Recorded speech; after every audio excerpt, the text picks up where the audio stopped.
Mindfulness is about living in the here and now.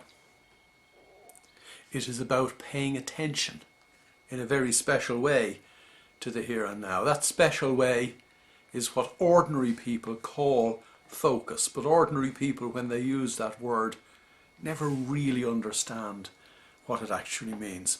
People often say to me, "Oh, I'm very focused when I'm doing this," or "I'm very focused when I'm doing that."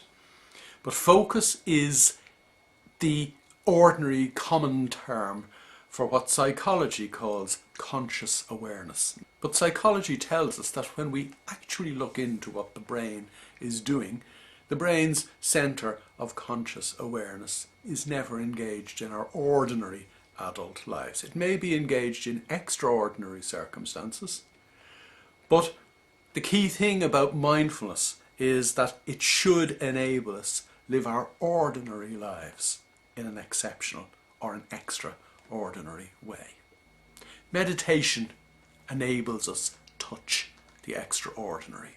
Indeed, neuroscience confirms that meditation engages the brain's centre of conscious awareness.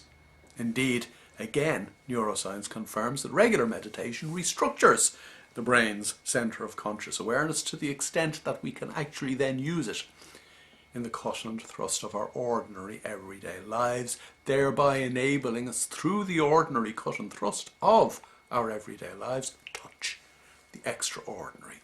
I don't mean touch the extraordinary in some existential or spiritual way.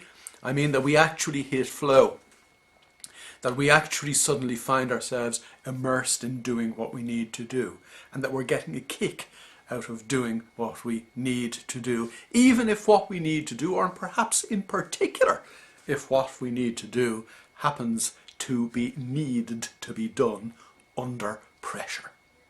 Some people call that the rush of adrenaline.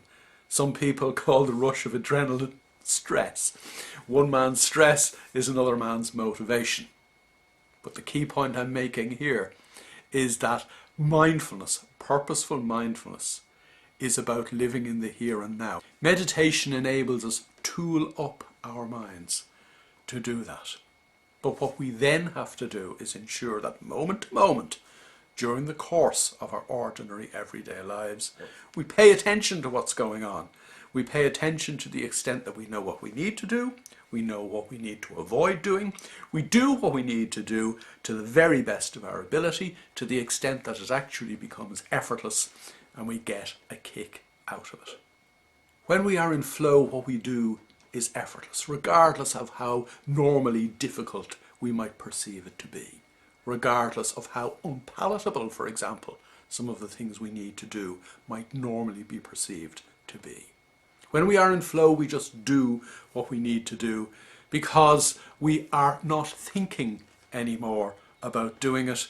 We are simply doing it. As somebody said to me in an email just this morning, having had a very difficult, or what he had perceived would be a very difficult conversation with somebody else, he said he just had the conversation, and the very strange thing was that doing seems to get things done. Mindfulness enables us do so that we just get things